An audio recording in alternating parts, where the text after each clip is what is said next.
You don't miss who you were, you miss who you thought you'd be. Let me say something very gentle. You don't actually miss who you were. No, you don't. You just miss who you thought you'd be by now. Let that sink in.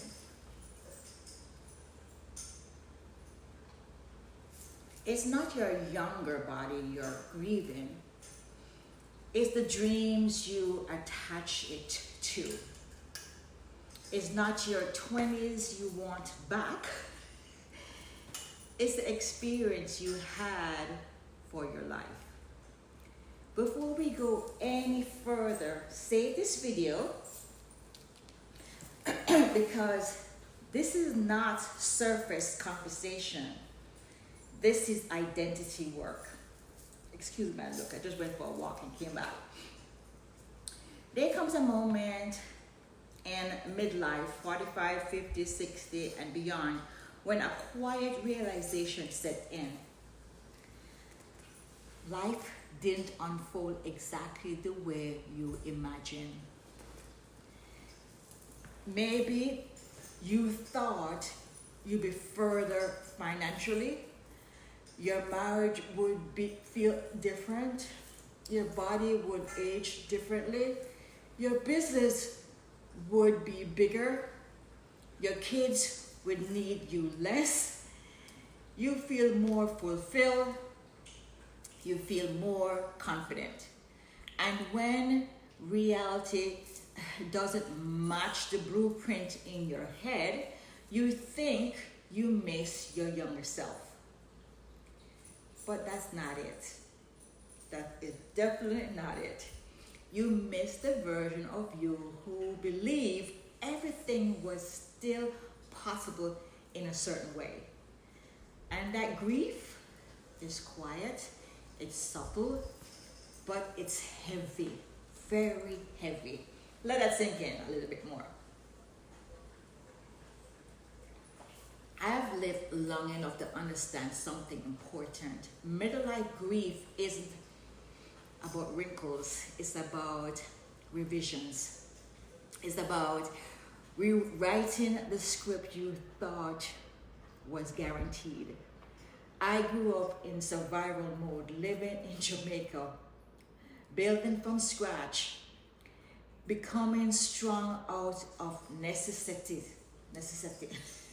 You know me. Back then, I had a picture in my mind of what success would feel like. And even after I achieved things, even after marriage, even after stability, even after growth, there were moments I thought, this isn't exactly what I imagined.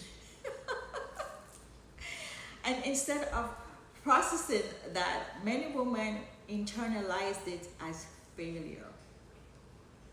We look in the mirror and blame the body. We look at our lives and blame our age. We look at our energy and call it decline. But sometimes it's disappointment that was never processed. Comment, rewrite if you're still with me. Because here is the truth. You don't miss being 25. No, you don't. You miss believing time was unlimited. You miss believing every door was still open. You miss believing you had more control over the outcome.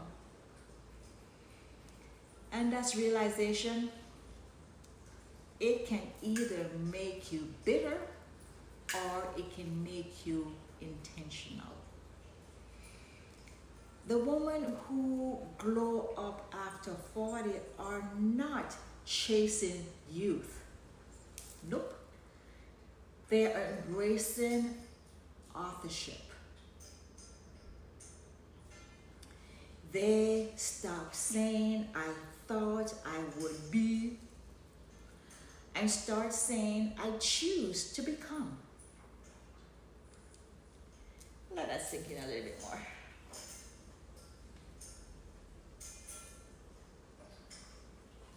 So let's talk about how to show up in your wardrobe.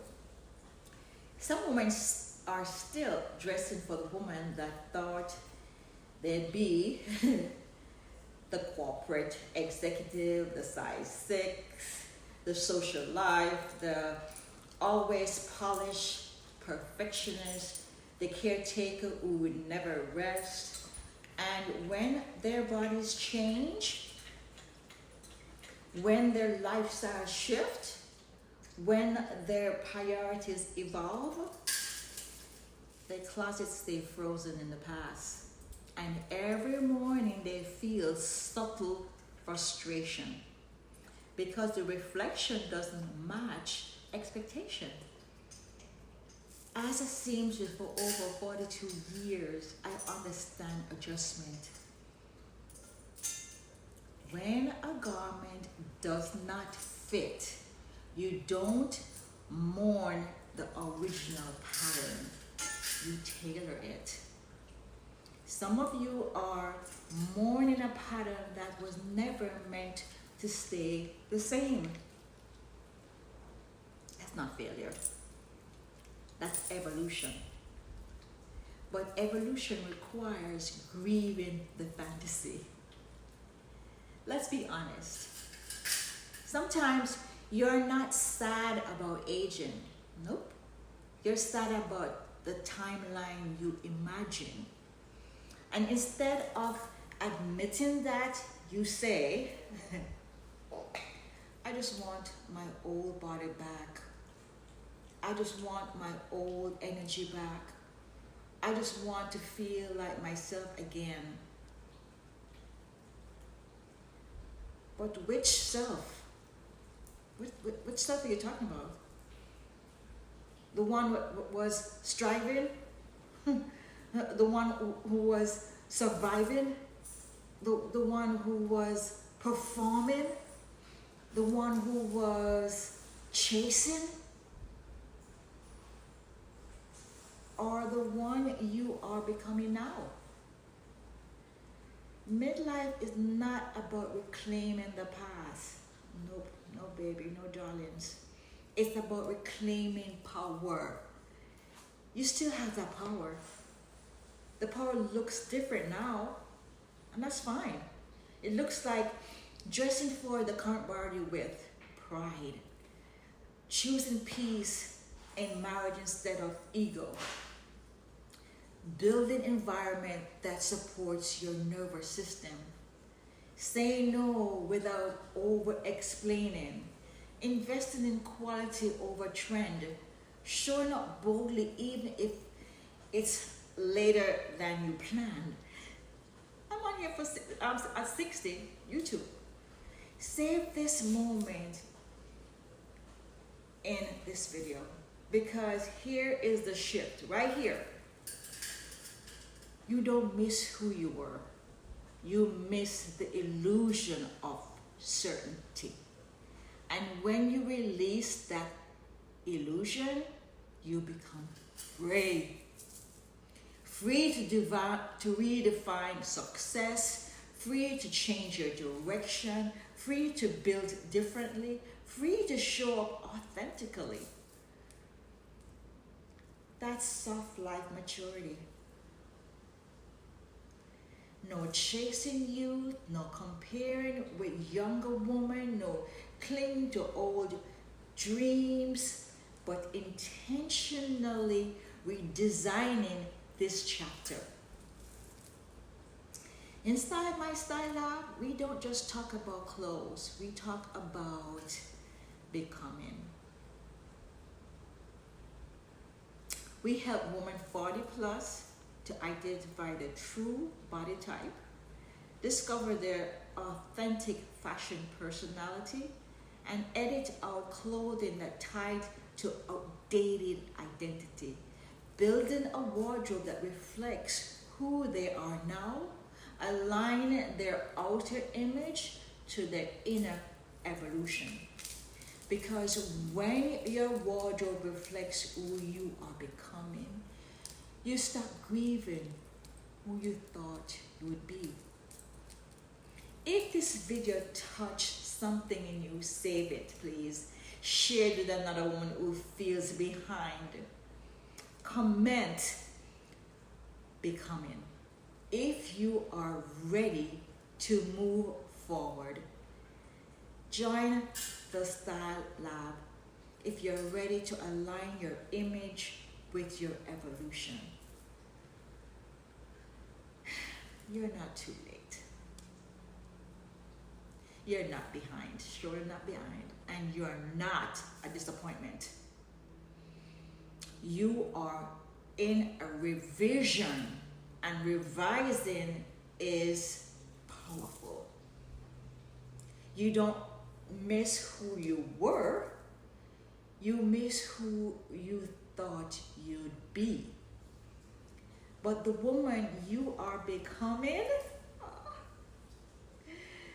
she might be better than the original plan. Trust that process. Let it sink in, darlings.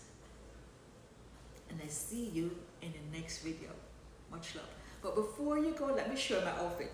I had these sweatsuit, this one and this one, and I had it tight in my younger days. I don't know what I was thinking of wearing a sweatsuit tight, but I decided I want more comfy and relaxed. So guess what I did? I cut the two of them up and make it in one. So look, let me show you. So this was one pants before, and then this was the other. So I cut off and added to the bottom. If you look to it, it's different. You see one side is elastic and one has a little ribbon. Then the sweatsuit with a hoodie, and the other one, I just cut it and put it in like this. Oh, let me move this out of the way. People always text me when I'm trying to. So this is it. I love off the shoulder. I love easy and relaxed, comfy. What do you think? Yes, went walking this morning with my husband. Came home and said, let me jump on and do a video before I start getting ready for work. This is how I sleep with a thing on my head, because if I don't, my locks will be very shrinking. They're very short already. So, if you're new, welcome. My name is Jacqueline Young Landy. If you're returning, welcome back. And if you have not subscribed, subscribe. Hit that bell button so you won't miss any of my videos. And before I go, let me just tell you about my book. This is Not a Practice Life by Jacqueline Young Landy. Best seller on Amazon in 3 categories. This book comes in hardcover, it comes in paperback, and Kindle. Choose whatever you want to read or listen. Go to Amazon, purchase, read it. Read it. Don't just put it on the shelf. Read it. And go back and leave me a review. But the best part of it is pay it forward. Give it to another person. Give it to another person. We're not gatekeeping here. We're helping each other up. So give it to another person to read. And then if you want a paperback autograph copy, just go to my Instagram page, JYL Lifestyle, and just send me a message. I'll get with you and we go from there. So bye for now, guys. Thanks for joining, and I see you in the next video. Much love. Mwah. Take care.